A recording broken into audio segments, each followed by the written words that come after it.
The Velkari ship Astral Dawn moved through space like a silver needle cutting through black cloth. Commander Thexvar stood on the bridge watching the screens that showed empty space ahead, his forearms crossed behind his back as he studied. The readings that made no sense. The energy signals coming from the dead planet below were impossible. "Commander, we are getting stronger readings," said Dr. Corthane from his station. The old scientist's gray skin looked pale in the blue light of the bridge. "These signals do not match anything in our records." Thexvar nodded and walked closer to look at the data. Kepler 442c was supposed to be empty. The star chart said nothing lived there. No cities, no ships, no life at all. But the energy readings said something different. Something was down there, and it was big. "Take us into orbit," Thexvar ordered. "I want a full scan of the surface." The ship moved closer to the brown and gray planet. From space it looked dead and empty. No green plants, no blue water, just rocks and dust.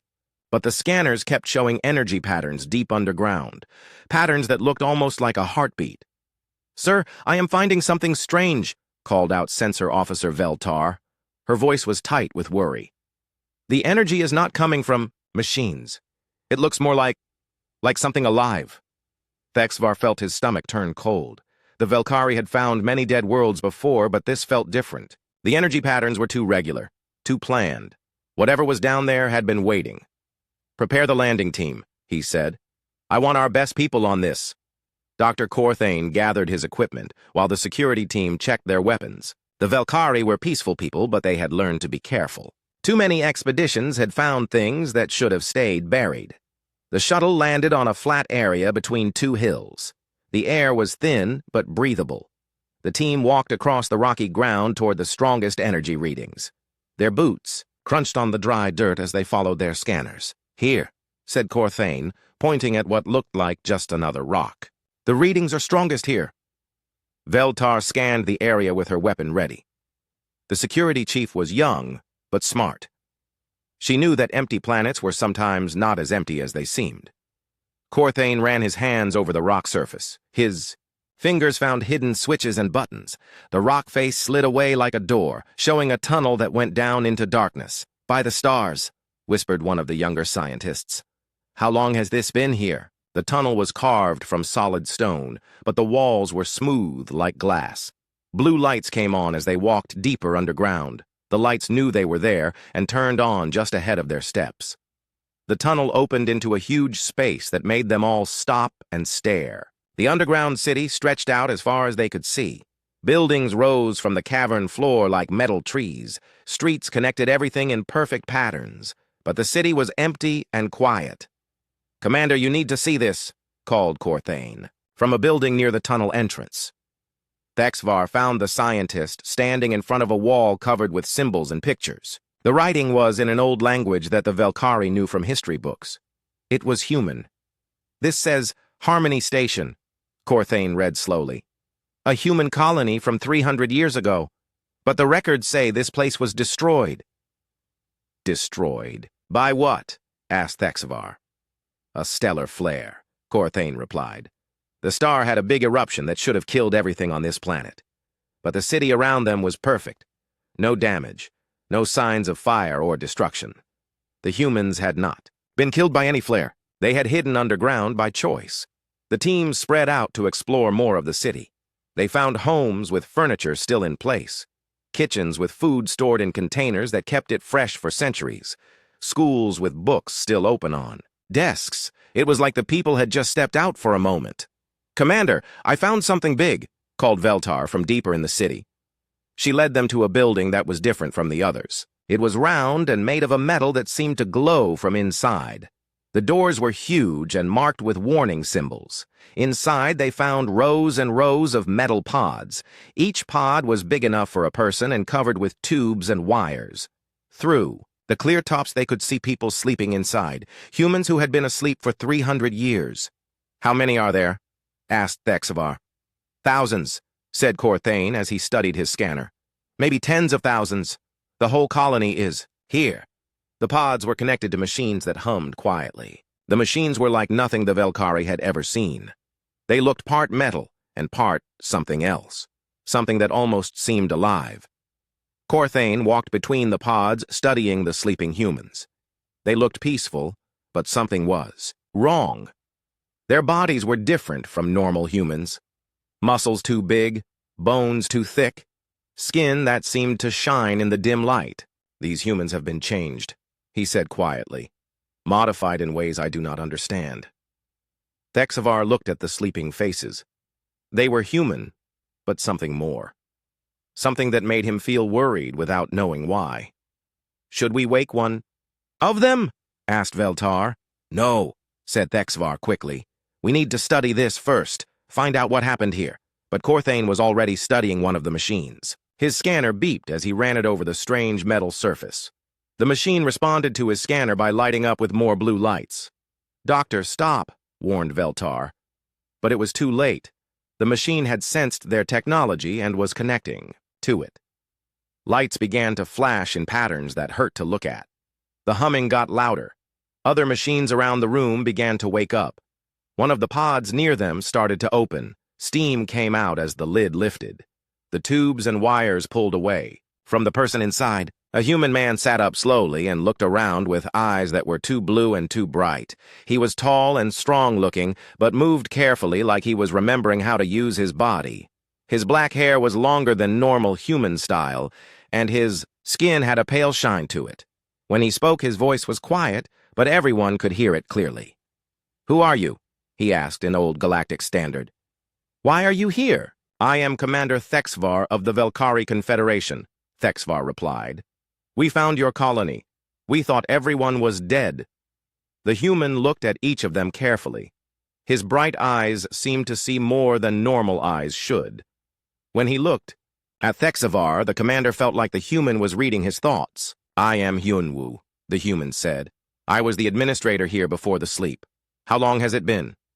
300 years, said Corthane. Hyunwoo's face changed. Fear crossed his features, and he looked at the other pods around them. Many more were starting to show lights and movement. "You need to leave," he said urgently. "You need to go now before the others wake up." "Why?" asked Thexavar. "What happened here?" Hyunwoo stood up from his pod. He was taller than any human should be, and when he moved, it was too fast and too smooth, like he was not quite human anymore. "We changed," he said simply. "We became something else, something dangerous. That is why we went to sleep, to keep everyone safe." More pods were opening now. Steam filled the air as more humans began to wake up. The machines around them hummed louder, and the lights grew brighter. "Please," said Hyunwoo as he backed away from them. "Run. Run before they are all awake. Run before they remember what we are." The Velkari team looked at each other with growing fear. The human colony was not dead. It had been sleeping, and now it was waking up. And the humans who were waking up were not the same humans who had gone to sleep 300 years ago. They were something else now. Something that even they feared. The shuttle raced back to the astral dawn with Hyunwoo sitting quietly in the passenger section. The human had agreed to come with them, but his warnings about the others still echoed in everyone's minds. Dr. Corthane watched him carefully, noting how Hyunwoo's eyes seemed to track things that were not there. "The medical bay is ready for him," reported Dr. Mi Young over the communication system. She was the ship's best scientist for studying alien life forms. Now she would get to study a human who might not be human anymore. Hyunwoo looked out the shuttle window at the planet below. More lights were coming on in the underground city. Whole sections that had been dark for centuries were now glowing with blue and white energy. "They are waking up faster now," he said without turning from the window. "Finding me gone will make them worry. Worried humans are dangerous humans." "How dangerous?" asked Commander Thexavar. Hyunwoo turned his bright blue eyes toward the commander. When he smiled, his teeth seemed too sharp and too white. "You do not want to know," he said quietly. The shuttle docked with the astral dawn, and Hyunwoo was taken to the medical bay. He walked calmly between the security guards, but everyone could see how he moved.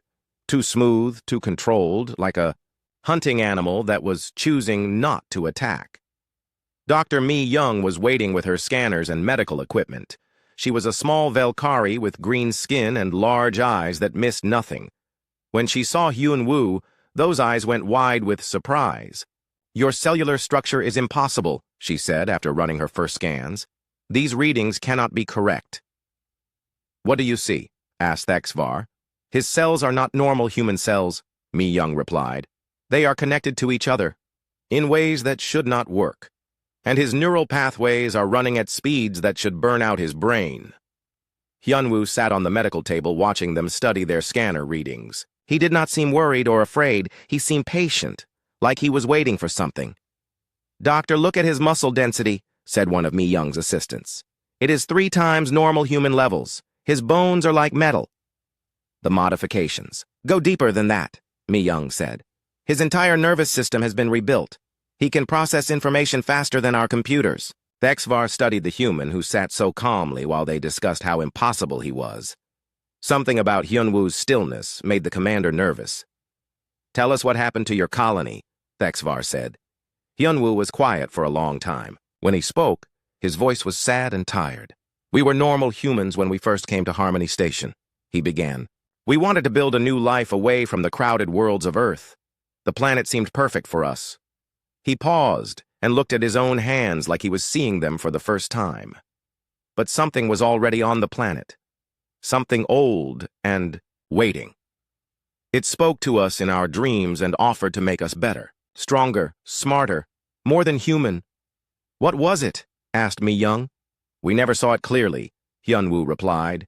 "It was like a voice in our minds that promised to help us evolve. Most of us said yes. And the changes began? Slowly at first." Hyunwoo nodded. "We became stronger and faster. We could think more clearly and work together like we shared one mind. It felt wonderful." Thexvar felt a chill run down his spine. But something went wrong.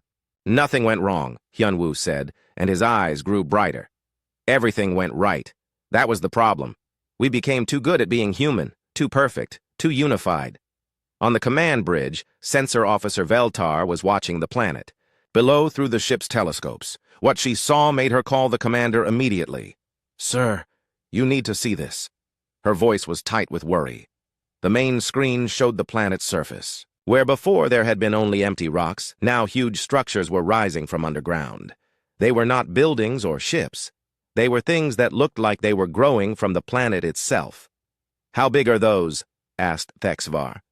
"Each one is larger than our ship," Veltar replied, "and there are dozens of them appearing."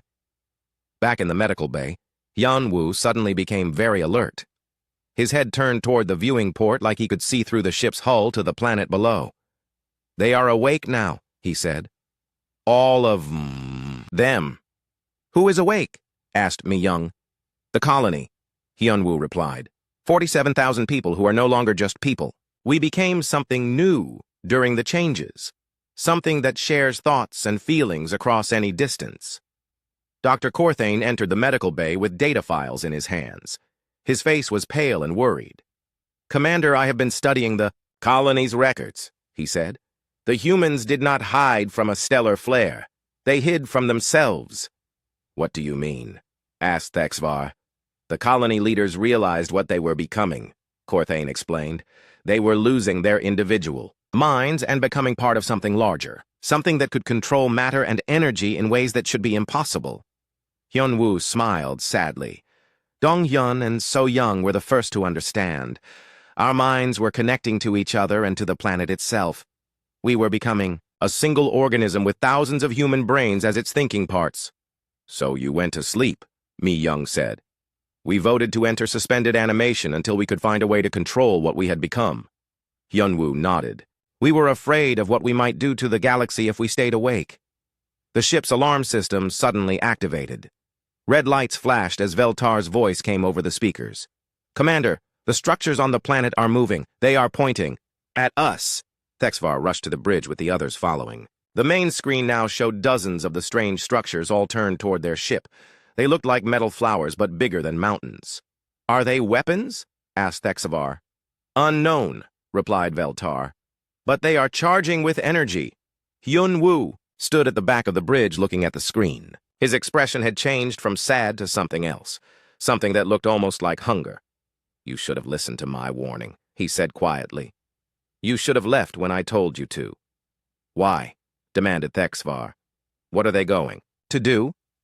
"They are not going to hurt you," Hyunwoo said. They are going to study you. Learn everything about your people, your technology, your weaknesses. Then they will decide what to do with the galaxy. The structures on the planet began to glow brighter. Energy beams reached out from them toward the astral dawn, but the beams did not attack the ship. They surrounded it like gentle hands. "They have our ship," reported Veltar. "All systems are responding normally, but we cannot move." Hyun-Woo walked to the main console and placed his hand on the control surface. The moment his skin touched the metal, the ship's systems began to change. Lights appeared that had never been there before. Sounds came from the walls like the ship was learning to breathe. "What are you doing?" shouted Thexavar. "I am connecting," Hyun-Woo replied. "Your ship has good technology. We will learn from it, add it to what we already know." Dr. Mi Young watched her medical scanners as they showed impossible readings. Hyun-Woo's neural activity was connecting to every system on the ship. He was becoming part of the astral dawn. "He is taking over," she whispered. "Not taking over," Hyun-Woo corrected her. "Joining with.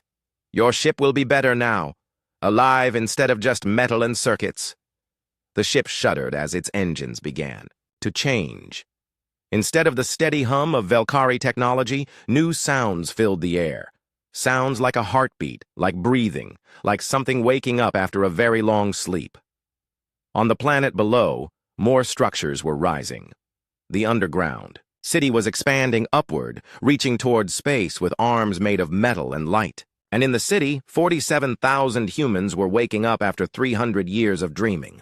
They were hungry for knowledge, hungry for contact with the galaxy they had left behind. And now they had found visitors who could tell them everything. That had happened while they slept. Hyun-Woo turned to face the frightened Velkari crew. His eyes were no longer just bright blue. They held flecks of light that moved like stars. "Welcome to Harmony Station," he said with a smile that was not quite human anymore. "We have been waiting so long to meet you." The planet below transformed as thousands of humans emerged from their 300-year sleep. Commander Thexvar watched through the astral dawn sensors as the underground city became something alive and moving. The structures that had risen from the ground were not buildings at all, but parts of a single massive organism. "Sir, we are getting communication signals from the surface," reported Veltar. Her voice shook as she tried to understand the readings. "But they are not using radio or normal channels. They are speaking directly into our computer systems." On the main screen, a human face appeared. The man was tall and strong, with dark hair and eyes that held the same bright light as Hyun-Woo. When he spoke, his voice came from everywhere at once. "I am Jin Ho, military commander of Harmony Station," he said. "We are awake now, and we remember everything.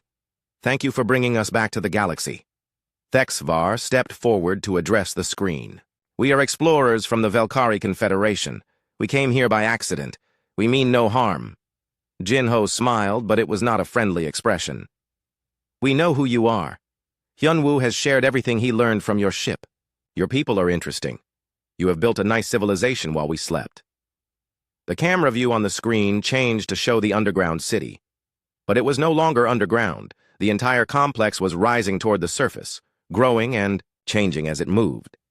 Buildings flowed like water, reshaping themselves into new forms. "What are you doing?" asked Dr. Mi Young. "We are remembering how to exist," said a new voice.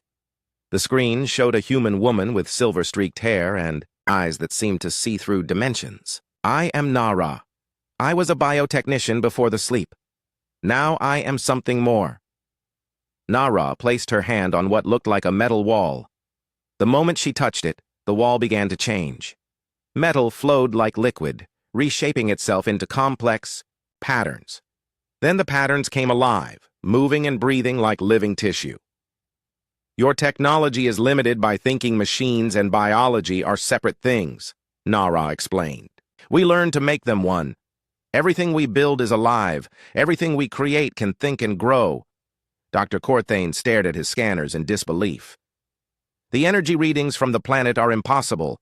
They are rewriting matter at the atomic level." "Not rewriting," corrected Hyun-Woo from where he stood connected to the ship's systems. "Teaching. We show matter how to be better, how to serve life instead of just existing." The astral dawn shuddered as more changes ran through its systems. The walls began to show patterns of light that pulsed like blood vessels. The ship was becoming something new, something that was part machine and part living creature. "Stop this," demanded Thexvar. "Return our ship to normal." "It is normal now," said Hyunwoo. "Before it was just metal and circuits. Now it can think and feel and grow. Your ship is better than it was." On the planet, more humans were appearing on the screen.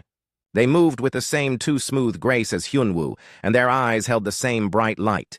But each one seemed to know things they should not know. "I am Taimin," said one of them. "I speak for all of us now.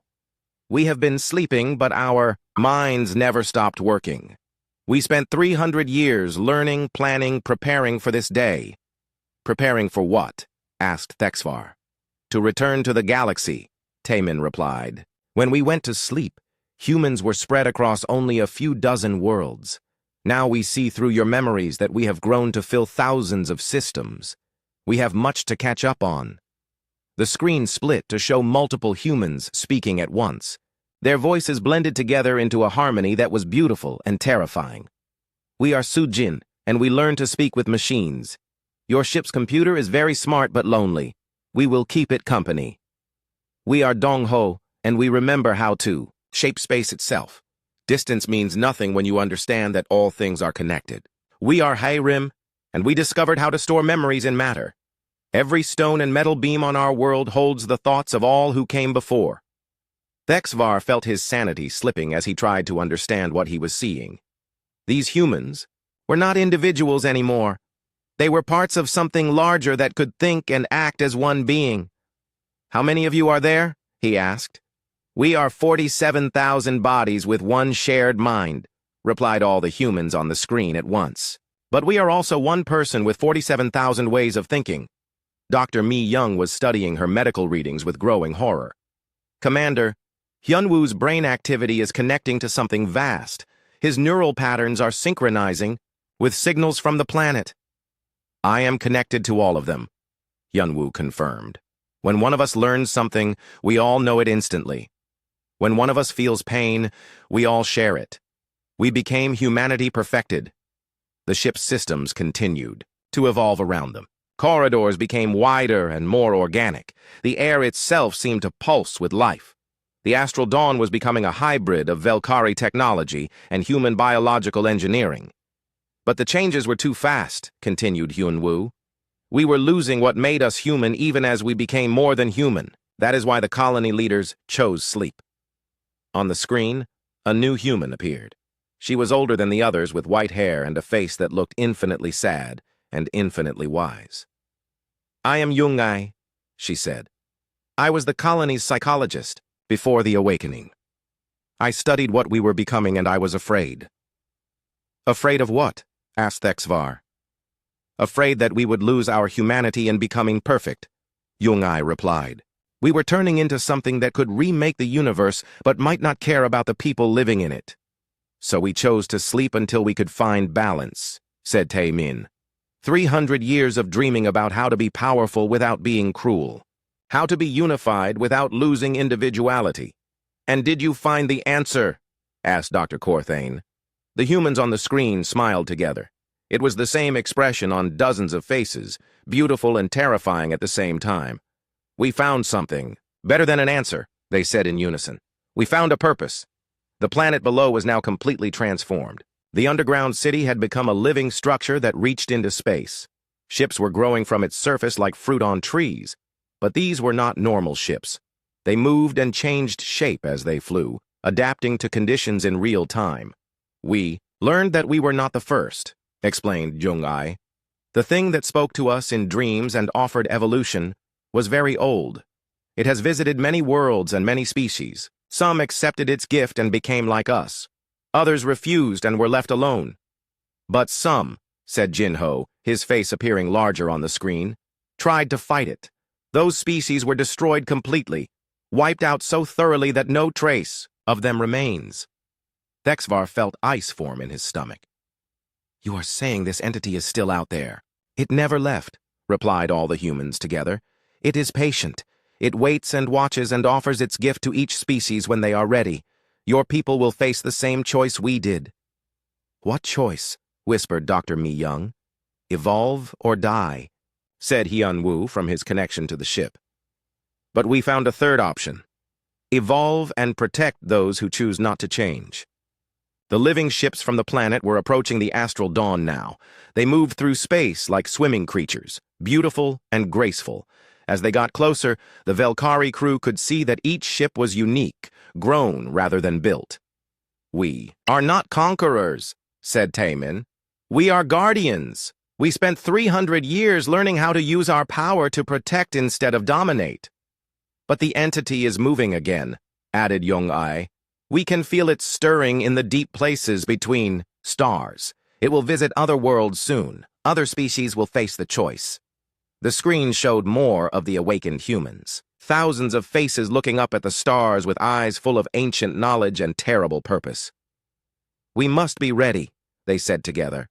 "We must spread across the galaxy before it arrives. We must be there to stand between it and those who cannot defend themselves." Hyun-woo turned away from the ship's controls to face the Velkari crew. His connection to the vessel was complete now. The astral dawn was as much human as it was Velkari. "Your people gave us a gift by waking us," he said. "Now we give you a gift in return. We will protect you from what is coming. But first, we must change everything." Outside the ship, the living vessels from Harmony Station began to sing. It was a sound that came through space itself, a harmony that spoke of humanity awakening after a long sleep. The galaxy would never be the same. The astral dawn broke free from the energy beams holding it near Harmony Station, but freedom was an illusion. The ship itself had been transformed, and Hyun-woo remained connected to every system. Commander Thexvar ordered maximum speed toward Velkari space, but he knew they were not really escaping. "Sir, we have pursuit," reported Veltar from her sensor station. "3 ships following us, but they are not like anything in our databases." The main screen showed the pursuing vessels. They looked alive, with hulls that rippled and moved like skin. As the Velkari crew watched, one of the ships changed shape completely, stretching longer and narrower to move faster through space. "They are learning from watching us," said Dr. Mi Young, "studying our engine output and flight patterns." "More than that," added Dr. Corthane, "they are improving in real time. Look at how their speed increases with each minute." The lead pursuing ship opened a communication channel. The face that appeared on screen was human, but changed. The man's eyes held depths that seemed to contain galaxies, and when he spoke, his voice carried harmonics that made the air itself vibrate. "I am Ki-moon," he said. "You do not need to run from us. We only want to learn." "Learn what?" demanded Thexvar. "Everything," replied Ki-moon with a smile that was both friendly and predatory. "Your technology, your culture, your biology. We have been away from the galaxy for so long. There is much we need to understand." A new face joined Ki-moon on the screen. The woman was young-looking, but her eyes were ancient and knowing. "I am Hayajin," she said. "We mean you no harm, but we must know how the galaxy has changed while we slept." The pursuit continued for hours. The human ships did not attack, but they matched every maneuver the astral dawn made. Worse, they seemed to anticipate the Velkari moves before they happened. "How are they predicting our course changes?" asked Veltar. Hyun-woo, still connected to the ship's systems, answered without turning around. "We are reading your thoughts through the ship's sensors. Your intentions show in your brain patterns before you act on them." "That is impossible," said Dr. Mi Young. "Nothing is impossible when you understand that consciousness and matter are the same thing expressed differently," Hyun-woo replied. "We learn to read the thoughts that exist in all living beings." The pursuing ships began to surround the astral dawn. They moved with perfect coordination, like parts of a single organism. As they got closer, the Velkari crew could see through their transparent sections to the humans inside. The humans were not sitting at control stations. They were connected directly to their ships, with organic cables linking their bodies to the vessel's systems. They had become one with their machines, in ways that defied understanding. "Commander, they are scanning us," reported Veltar. "But not with any technology I recognize." On the screen, Ki-moon nodded. We are learning about your people through your ship, your history, your science, your fears. Very interesting. You have built a peaceful civilization. What do you want? From us? Asked Thexvar. We want to know what happened while we were sleeping, said Heejin. Wars, discoveries, new species, technological advances. We must understand the current state of the galaxy before we decide how to proceed. A third human appeared on the communication screen. This one looked younger than the others, but spoke with authority that came from vast knowledge. I am Junseo, he said. We have been isolated for 3 centuries. In that time, many things have changed. We see through your ship's databases that humanity has spread to thousands of worlds. That is correct, replied Thexvar carefully. But these humans are different from us, continued Junseo. They remained baseline, unchanged. They do not have our abilities or our unity. This creates interesting possibilities. Dr. Corthane leaned forward. What kind of possibilities? The possibility of bringing them into our collective, said all 3 humans on the screen at once. Making them part of what we have become. Giving them the gift of evolution. The astral dawn shuddered as the pursuing ships tightened their formation. Energy fields linked the vessels together, creating a network that pulsed with shared thought and purpose. We are not the only ones who will face this choice, said a new voice from the ship's speakers. The woman who spoke was not on the screen, but her words came from everywhere at once. I am Yunji, the voice continued. I am connected to all our ships and all our minds. Through your vessel's communication records, I have learned of the other species in this galaxy. The Velkari, the Thanari, the Zephyrians. All will have the chance to evolve as we did. Evolve or face extinction, added Ki-moon. The entity that changed us is patient, but not infinitely so. It grows tired of waiting for species to make their choice. Thexvar felt his throat go dry. How long do we have? The signs are already appearing, replied Hyejin. Stars dimming in patterns that should not exist. Space itself bending in ways that violate physics. The entity is preparing to move again. The pursuing ships suddenly accelerated, surrounding the astral dawn completely. But instead of attacking, they began to merge with the Velkari vessel. Their living hulls flowed like liquid metal, connecting to the ship's structure. What are you doing? Shouted Veltar.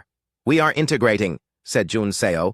Your ship will become part of our fleet. You will help us explore the galaxy and prepare for what is coming. The Astral Dawn's hull began to change as human biotechnology merged with Velkari engineering. The ship's corridors expanded and became more organic. New systems appeared that the crew did not understand. Dr. Mi-young watched. Her medical scanners as they showed impossible readings. The ship is becoming alive. It has a heartbeat, neural activity, biological processes. It was always alive, corrected Hyunwoo.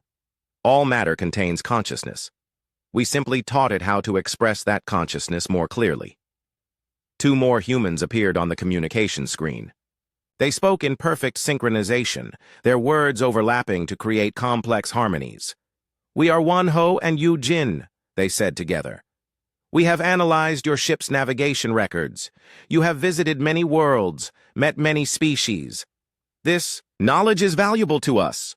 We will use this information to plan our expansion, added Wonho. Every world will be evaluated for its readiness to evolve, continued Yu Jin. The ship's main computer suddenly activated on its own. Holographic displays appeared showing star charts with thousands of worlds marked in different colors. Green, worlds are ready for evolution, explained Yunji's voice. Yellow worlds need more time. Red worlds will resist and must be handled carefully. Thexvar stared at the display in horror. Nearly every inhabited world in the galaxy was marked with one of the 3 colors. The humans had already planned the transformation of entire civilizations. You cannot force evolution on unwilling species, he protested. We will not force anything, replied Ki-moon, but we will not allow ignorance to lead to extinction. The entity gives every species the same choice we faced. Those who refuse often do not survive the consequences. The merged ships began to move toward Velkari space with the Astral Dawn at their center. The Velkari crew was no longer in control of their own vessel. They were passengers on a ship that had become something beyond their understanding. "Where are you taking us?" asked Dr. Corthane. "To your homeworld," said Hyojin. "Your people need to know what is coming. They need time to prepare for the choice they will face." "And if they choose not to evolve?" asked Thexvar. The humans on the screen smiled together. It was an expression of infinite sadness and terrible determination. "Then we will protect them from what their choice brings," said Junseo. "Even if it means protecting them from themselves." The hybrid fleet moved through space faster than any Velkari ship could travel. The living vessels adapted their engines constantly, learning from each other and becoming more efficient with every moment. Behind them, Harmony Station continued to grow and change. More ships were being born from its living structure. An entire fleet was awakening after 3 centuries of sleep, ready to spread across the galaxy with a message of evolution or protection. The hunt was over, but the real chase was just beginning. Humanity had returned to the stars, and nothing would ever be the same. The hybrid fleet arrived at the Velkari homeworld 3 days later, but it felt like they had traveled through time itself. The Astral Dawn was no longer recognizable as a Velkari ship. Its hull had become a flowing mixture of metal and living, tissue that pulsed with its own heartbeat. Commander Thexvar stood on what used to be his bridge and watched his homeworld grow larger on screens that now showed colors beyond normal vision. The planet looked peaceful and unaware of what was approaching. "Your people are broadcasting greetings," said Hyunwoo, still connected to the ship's evolved systems. "They are curious about our unusual vessels, but not afraid yet." 3 more humans appeared on the communication screens around the bridge. They moved with the same perfect coordination, but each face held different expressions of ancient knowledge. "I am Seung Ho," said the first human. "I have been studying your planet's defensive capabilities. They are impressive for a peaceful species." "I am Min Ah," said the second. "I have been analyzing your people's psychological profiles through their communication patterns. They are intelligent but unprepared for what they will face." "I am Jae Wook," said the third. "I have been calculating the optimal approach to deliver our message without causing panic." All 3 humans spoke together then, their voices blending into harmonies that made the air itself vibrate with meaning. "Your leaders are gathering to meet with us," they said. "They believe this is a normal first contact situation. They do not understand that we are here to save them from something far worse than anything they can imagine." The Velkari defense fleet was taking positions around their homeworld. Dozens of ships moved into protective formations, ready to defend against what they saw as an alien invasion. "They think we are conquerors," observed Dr. Mi Young as she watched the defensive positions. "They do not realize we are trying to protect them." "Protection and conquest often look the same from the outside," replied Hyunwoo sadly. "We learned this lesson when we first awakened. Power that serves others is still power." New humans appeared on the screens as the fleet approached the planet. These faces were older, more weathered, marked by the weight of terrible knowledge. "I am Da-un," said one woman, whose eyes held the depth of centuries. "I was there when the entity first spoke to us. I remember the choice it offered and the price of our decision." "I am Sang-min," said a man whose voice carried the echo of vast spaces. "I studied the entity during our 300 years of sleep. I learned what it truly wants and why it offers evolution to every species it encounters." The communication screens around the bridge multiplied until dozens of human faces looked out at the Velkari crew. Each face was unique, but all shared the same bright eyes and knowing expressions. "The entity is not evil," said Da-un. "It is ancient beyond measure, and it genuinely wants to help younger species survive what is coming." "What is coming?" asked Dr. Corthane. "The end of this universe," replied Sang-min simply. "Not today, not tomorrow, but eventually. The entity has seen many universes die and many species perish because they were not prepared for the transition. It offers evolution to give species the tools they need to survive the death of reality itself," added Da-un. "But the gift comes with a price that most species are not willing to pay." The Velkari homeworld's government was now broadcasting official greetings to the approaching fleet. Politicians and scientists spoke of peaceful contact and cultural exchange. They had no idea what they were really facing. "The price is individuality," said a new human who appeared on the screens. I am Hyun-Soo. I was the last person on Harmony Station to accept the entity's gift. I fought against it until I realized that fighting meant dying. When you evolve, you become part of something larger, explained another human.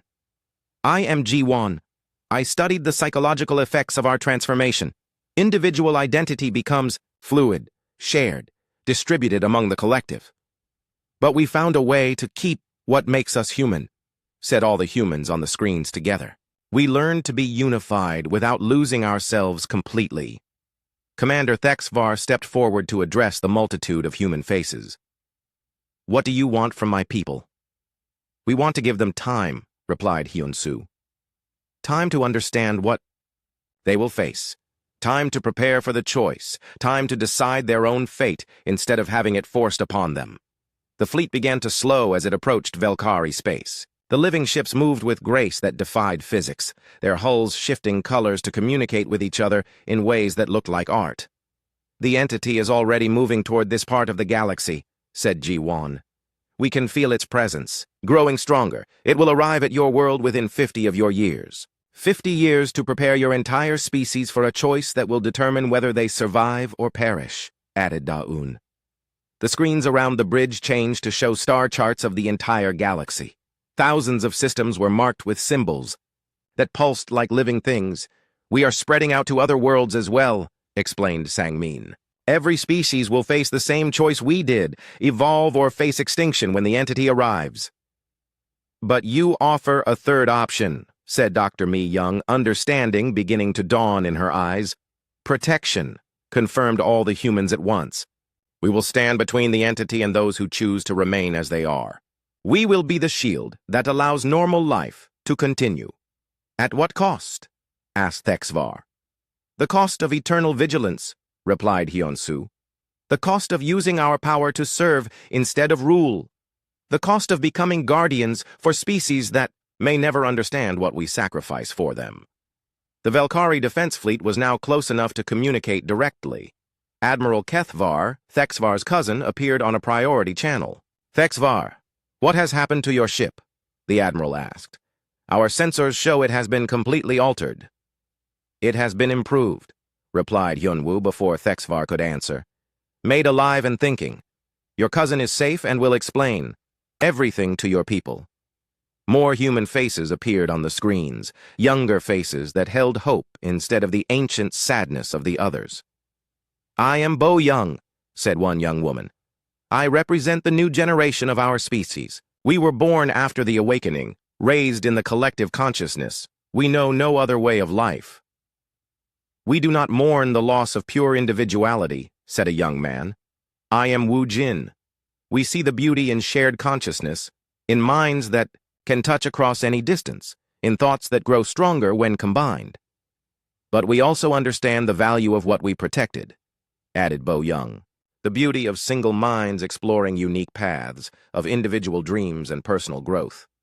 The Velkari homeworld was now filling the screens.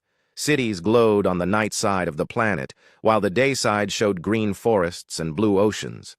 It was a beautiful world filled with people who had no idea their peaceful existence was about to change forever. We will not force your people to choose immediately, said Ji-won. We will give them the 50 years to prepare, to understand, to make an informed decision. And we will help them prepare, added Hyun-Soo. Share our knowledge, teach them what they need to know, show them the true nature of what approaches. Some will choose evolution, said Da-un. They will join our collective and become part of humanity's guardianship of the galaxy. Others will choose to remain as they are, continued Sang-min. They will live under our protection, free to pursue their own paths, without fear of the entity's demands. Commander Thexvar looked around at his transformed ship and the human, faces that filled every screen. The weight of what he had learned pressed down on him like the gravity of a collapsing star. How do I explain this to my people? He asked. Tell them the truth, replied all the humans together. Tell them that humanity has returned to the galaxy not as conquerors, but as guardians. Tell them that a choice is coming that will determine the fate of every living being. Tell them, said Hyun-woo as he finally disconnected from the ship's systems and turned to face the Velkari crew. That what they thought was humanity's end was actually humanity's beginning. The hybrid fleet took position around the Velkari homeworld, their living ships forming patterns that looked like protective embraces. On the planet below, governments and scientists prepared for first contact with beings they assumed were simply another alien species. They could not know that they were meeting the guardians of the galaxy, beings who had sacrificed their own individual humanity to protect the humanity of others. Beings who had chosen to become something more than human so that others could remain safely human. The entity was still decades away, but its influence was already spreading through the galaxy. Other species on other worlds would soon face the same choice the humans of Harmony Station had faced centuries ago, but now they would not face it alone. Humanity had awakened from its long sleep and taken its place as the shield between evolution and extinction, between the demands of cosmic forces and the right of species to choose their own destiny. What had been hidden on Harmony Station was not humanity's shame, but humanity's greatest gift to the galaxy. The willingness to become monsters so that others could remain innocent, to accept the burden of power so that others could live free from its weight. The humans had become something that could rewrite the laws of reality itself.